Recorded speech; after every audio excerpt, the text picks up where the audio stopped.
अस्सलाम वालेकुम रहमतुल्लाहि व बरकातुहू। यार गला ख़राब हुआ है, ठंडा पानी पी लिया इस वजह से। वर्चुअल यूनिवर्सिटी ऑफ पाकिस्तान का जो समर सेमेस्टर आपका शुरू हो रहा है, इसके बारे में जितनी भी आपकी गाइडलाइंस है वर्चुअल यूनिवर्सिटी ने जो दी हैं, बहुत सारे स्टूडेंट्स कहते हैं इसमें वीडियो बनाएं कंप्लीट डिटेल्स के साथ। तो कंप्लीट डिटेल्स के साथ बना रहा हूँ वीडियो, क्योंकि वर्चुअल यूनिवर्सिटी ने ऑफिशियल नोटिफिकेशन अनाउंस कर दिया किसके लिए ये है समर सेमेस्टर और किसके लिए नहीं है। तमाम चीज़ें हम डिस्कस करेंगे इस पे। तो सबसे पहले पॉइंट ये है कि जो 2024 का समर सेमेस्टर है ये ऑप्शनल सेमेस्टर है। ऑप्शनल से मुराद ये है कि अगर किसी ने समर सेमेस्टर लगाना है, उसको इस पर इनरोल होना है तो वो अटैम्प्ट करे, अगर नहीं होना तो वो उसको छोड़ दे और सो जाए आराम से। और सेकंड पॉइंट इसका ये है कि ये समर सेमेस्टर जो है वो 9 वीक्स का होगा, यानी कि 9 हफ्ते पर आपका समर सेमेस्टर जो है वो मुश्तमिल होगा। और इसी तरह जो फ़ीस है वो आपकी पर क्रेडिट आवर्स बेसिस पे आपको चार्ज की जाएगी। फॉर एग्जांपल आपके 8 क्रेडिट आवर्स आपको ना समर सेमेस्टर में अलाउड है, तो 8 क्रेडिट आवर्स की फ़ीस आपको चार्ज की जाएगी वर्चुअल यूनिवर्सिटी की जानिब से।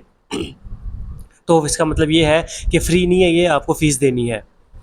और the contact hours per week during summer semester will be more than regular semester to cover the course content in reduced time duration of the semester.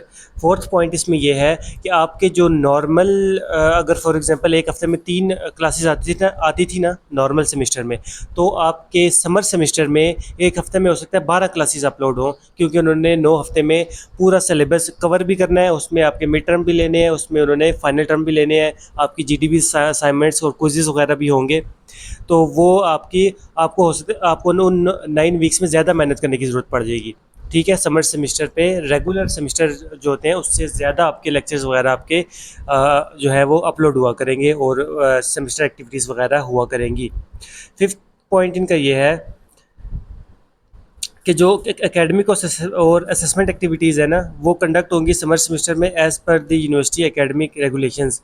यानी कि जिस तरह आप यूनिवर्सिटी ने जो एसओपीज़ या जो पॉलिसी बनाई हुई है ना समर सेमेस्टर की, वो उसी के मुताबिक ही आपकी, यानी कि उसी तरह सेमेस्टर असाइनमेंट्स उसी तरह क्विज़ेज़ और उसी तरह आपके जो है मिड टर्म और फाइनल टर्म होंगे, इस पर कोई चेंजिंग नहीं होगी।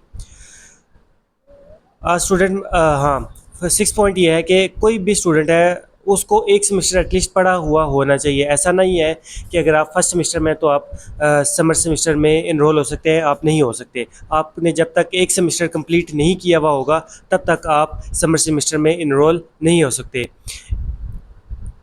और सेवन पॉइंट इसमें यह है कि जो स्टूडेंट्स लाइक फर्स्ट जो सेकंड सेमेस्टर में है ना, ज़ाहिर बात है फर्स्ट वाला तो इनरोल हो नहीं सकता। जो सेकंड सेमेस्टर में है ना उसके अगर फर्स्ट सेमेस्टर के किसी सब्जेक्ट में सप्ली आई हुई है तो वो समर सेकंड सेमेस्टर के फाइनल टर्म्स एग्जाम्स देने के बाद जो समर सेमेस्टर होगा उस पर वो फर्स्ट सेमेस्टर की जो एग्ज़ाम की सप्लीज है वो उसमें रीटेक कर सकता है, वो दोबारा उसका एग्ज़ाम दे सकता है ताकि उसको एक एक्स्ट्रा सेमेस्टर ना लगाना पड़े। और अगर किसी का डी ग्रेड है, कोई इम्प्रूव करना चाहता है, वो भी इम्प्रूव कर सकता है समर सेमेस्टर में। एफ़ ग्रेड वाले सब्जेक्ट्स भी उठा सकते हैं, और अगर आपने कोई सब्जेक्ट ऐसा है जो आपने इम्प्रूव करना है वो भी उठा सकते हैं। एट इसमें यह है कि lab courses can be registered during the summer semester for failure repetition. Lab and practicum courses can also be registered. हाँ, आपके अगर कोई लैब कोर्सेज हैं जैसे CS201P हो गया, बायो के 101 हो गया, इस तरह के जो सब्जेक्ट्स हैं, या कोई प्रैक्टिकल सब्जेक्ट है CS201P हो गया, या इस तरह कोई आपका फॉर वो है इंटर्नशिप है, या आपकी क्या क्या कहते हैं उससे प्रोजेक्ट है, प्रोजेक्ट में आप फेल हैं, यानी कि वो भी आप समर सेमेस्टर में उठा सकते हैं। ये बड़ा फ़ायदा है। अगर वो सब्जेक्ट वो स्टूडेंट्स जिसका सेमेस्टर कंप्लीट हो गया है और उसके क्रेडिट आवर्स कम है, उसको एक्स्ट्रा सेमेस्टर लगाना पड़ रहा है, तो उसके पास ये चांस है कि वो एक्स्ट्रा सेमेस्टर लगाने के बजाय समर सेमेस्टर लगा ले 9 वीक्स का। और अगर कोई प्रोजेक्ट फेल है तो वो भी उसमें रिपीट कर ले, या कोई सब्जेक्ट है या कोई प्रैक्टिकल सब्जेक्ट है या लैब सब्जेक्ट है तो वो रिपीट कर ले और अपना एक्स्ट्रा सेमेस्टर लगाने से वो बच जाएगा।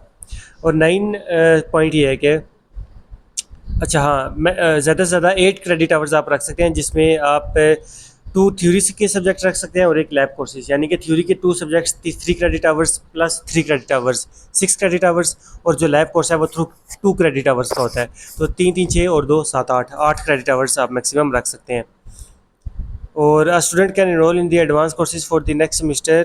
हाँ, 10 वाला इसमें यह है कि स्टूडेंट जो है वो एडवांस कोर्सेज को पहले ही इस सेमेस्टर में नहीं रख सकते। फॉर एग्जांपल आपका थर्ड सेमेस्टर चल रहा है और आप ये चाहते हैं कि मैं फिफ्थ सेमेस्टर के भी सब्जेक्ट्स जो हैं वो पहले ही इसी सेमेस्टर में दे दूं ताकि फिफ्थ सेमेस्टर में मेरी डिग्री यानी कि जल्दी कंप्लीट हो जाए, फिफ्थ सेमेस्टर में मुझे ज़्यादा मेहनत करने की ज़रूरत ना पड़े। तो ऐसा नहीं है, आप एडवांस सेमेस्टर के सब्जेक्ट्स समर सेमेस्टर में नहीं रख सकते। फॉर एग्जांपल आपका सेकंड सेमेस्टर है, आप चाहें कि सेकंड सेमेस्टर के आपने फाइनल दे दिया, आप चाहते हैं कि हम थर्ड सेमेस्टर के सब्जेक्ट्स भी जो है वो इसमें रख लें सेकंड सेमेस्टर के समर सेमेस्टर में, तो ऐसा नहीं कर सकते। आप प्रीवियस सेमेस्टर के सब्जेक्ट्स ज़रूर रख सकते हैं, ठीक है। और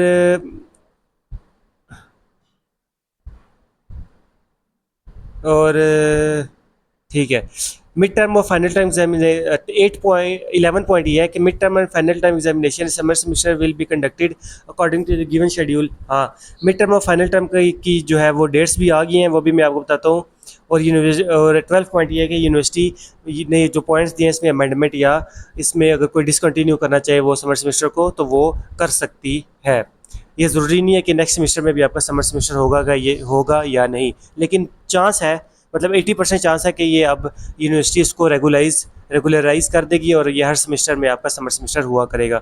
इंपॉर्टेंट डेट्स ये हैं कि इस कोर्स में की सिलेक्शन जो है ये यानी कि कोर्स सिलेक्शन आप समर सेमेस्टर की आप 5 अगस्त से 11 अगस्त तक कर सकते हैं, यानी कि मंडे से कोर्स सिलेक्शन शुरू हो जाएगी। इसकी क्लासेस 12 अगस्त को शुरू होंगी। इसके बाद आपका जो फ़ी वाउचर है वो 13 अगस्त को, यानी कि एक दिन बाद क्लासेस शुरू होने के एक दिन बाद आपका फ़ी वाउचर आ जाएगा। फ़ी सबमिशन की लास्ट डेट जो है वो 20 अगस्त है, ठीक है, यानी कि 7 दिन का टाइम है। मिड टर्म जो एग्ज़ाम है वो आपके सितंबर यानी कि 14-15 दिन बाद आपके मिड टर्म एग्ज़ाम्स हो जाएंगे, यानी कि 4 सितंबर को। और इसी तरह फाइनल टर्म जो एग्ज़ाम्स है वो आपके 7 अक्टूबर यानी कि एक महीने बाद तकरीबन आपके फिर फाइनल टर्म के एग्ज़ाम्स भी जो है वो शुरू हो जाएंगे। जो रिज़ल्ट है समर सेमेस्टर का वो 15 अक्टूबर यानी कि नेक्स्ट सेमेस्टर की क्लासेस तकरीबन शुरू होंगी और 10-15 दिन उस क्लासेस को गुजर चुके होंगे और आपका जो है वो समर सेमेस्टर का रिज़ल्ट जो है वो तब जाके अनाउंस हो रहा होगा। तो ये कुछ रूल्स थे समर सेमेस्टर का। उम्मीद करता हूँ कि आपके सारे पॉइंट्स क्लियर हो चुके होंगे और थैंक यू। अल्लाह हाफ़िज़, अपना ख्याल रखिएगा, बाय। चैनल को सब्सक्राइब करो।